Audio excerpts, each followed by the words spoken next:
Welcome to the bird media. నేను మీ పవన్ కృష్ణమూర్తి. అక్రమంగా 53 రోజుల పాటు జైల్లో పెట్టి హింసించిన స్కిల్ డెవలప్మెంట్ కేసు, దాంట్లో ముఖ్యమంత్రి చంద్రబాబు నాయుడు గారికి ఎన్ఫోర్స్మెంట్ డైరెక్టరేట్ క్లీన్ చిట్ ఇచ్చింది. సరే, దాని మీద జడ శ్రవణ్ లాంటి వాళ్ళు, లేదంటే వైసీపీ లాంటి వాళ్ళు కోర్టుకు వెళ్ళి ఇంకేముంది, చంద్రబాబు నాయుడు ముఖ్యమంత్రిగా ఉండే అధికారాన్ని దుర్వినియోగం చేసి తన మీద ఉన్నటువంటి కేసులన్నీ కూడా కొట్టేయించేసుకుంటున్నాడు, పవర్ అబ్యూస్ చేస్తున్నాడు, దీని మీద ఖచ్చితంగా పోరాడతాము, కోర్టు వారు మా పరిగణలోకి తీసుకున్నారు అని చెప్పని ఇంకోటి ఏదో బయట ప్రచారం చేస్తున్నారు. కానీ అదంతా డొల్ల, అందులో ఏం లేదు వాస్తవం అని చెప్పి ఎన్ఫోర్స్మెంట్ డైరెక్టరేట్ వాళ్ళు సబ్మిట్ చేసినటువంటి అడిషనల్ సప్లిమెంట్ ఛార్జ్ షీట్లో చాలా క్లియర్గా మెన్షన్ చేయడం అనేది జరిగింది. సో దీంట్లో నైపుణ్యాభివృద్ధి సంస్థ సిమెన్స్ ప్రాజెక్ట్ అమలుకి సంబంధించిన వ్యవహారంలో జగన్ ప్రభుత్వ హయాంలో సిఐడి బనాయించిన కేసులో ఇప్పటికే విముక్తి లభించింది. నేరాభియోగాలను మిస్టేక్ ఆఫ్ ఫ్యాక్ట్గా పేర్కొంటూ సిఐడి విజయవాడ ఏసీబీ కోర్టులో తుది నివేదిక దాఖలు చేశారు. న్యాయస్థానం అంగీకరించింది. నేరారోపణల నుంచి విముక్తి కల్పిస్తూ జనవరి 12న ఉత్తర్వులు కూడా ఇచ్చింది. ఈడీ దర్యాప్తులో కూడా ఇదే చెప్పారు. స్కిల్ కేసులో చంద్రబాబుకి ఎటువంటి ప్రమేయం లేదు, ఆయన పాత్రపై ఎలాంటి ఆధారాలు కూడా లభించలేదు, ఎటువంటి నేర ఆదాయ సంబంధిత ప్రక్రియలోనూ ఆయన లేరు, అందుకే మేము కేసులో ఆయన్ని నిందితుడిగా చేర్చలేదు అని చెప్పి స్పష్టంగా పెట్టారు. ప్రొసీడ్స్ ఆఫ్ క్రైమ్, ఇందులో నేరాదాయానికి సంబంధించిన ఏ ప్రక్రియలోనూ కార్యకలాపాల్లోనూ కూడా ఆయన పాత్ర లేదు అని చెప్పి స్పష్టంగా ఎన్ఫోర్స్మెంట్ డైరెక్టరేట్ చెప్పింది. Enforcement directorate. So it's a clean case. ఆయన మీద దీని మీద ఎటువంటి ఆరోపణ అనేది ఇక లేదు, 100% వాస్తవం. అయిపోతే ఇక్కడ ఇంకొక ప్రశ్న ఉత్పన్నం అవుతుంది. ఏంటంటే, మరి సిఐడి వాళ్ళు మిస్టేక్ ఆఫ్ ఫ్యాక్ట్ అన్న దాని మీద కేసు అక్కడ ఏసీబీ కోర్టులో క్లోజ్ చేశారు. కోర్టు కూడా అంగీకరించింది.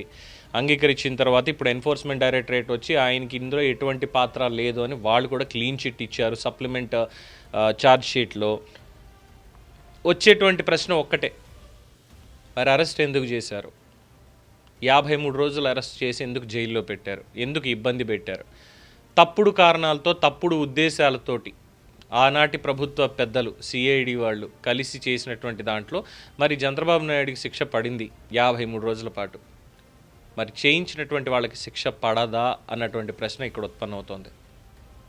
కక్షపూరితంగా కేవలం పొలిటికల్ వెండెట్ట, రాజకీయ కక్ష సాధింపులో భాగంగానే ఇది జరిగింది తప్ప ఇంకొకటి కానే కాదు అనేది దర్యాప్తు సంస్థలు చాలా క్లియర్గా చెప్తున్నటువంటి అంశం.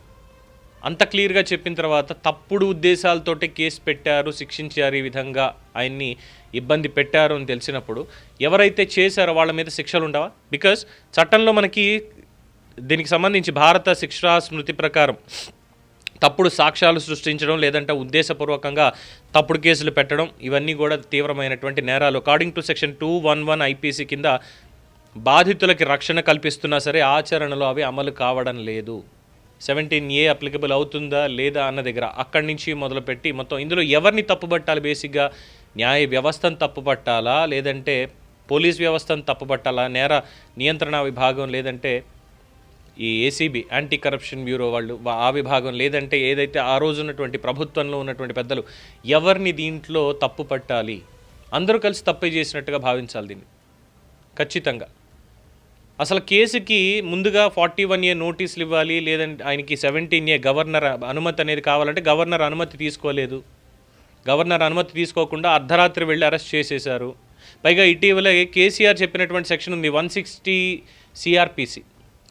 సిఆర్పిసి కింద ఒకళ్ళని విచారించాలి ఒక కేసులో అంటే దానికి సంబంధించి 65 ఏళ్ల వయసు ఉంటే కనుక వాళ్ళ ఇంటికి వెళ్ళి విచారించాలి తప్పితే అరెస్ట్ చేసి తీసుకెళ్తాము, ఇందులో పెడతాము, పారిపోయేటువంటి అవకాశాలు ఉన్నాయని చెప్పడానికి లేదు.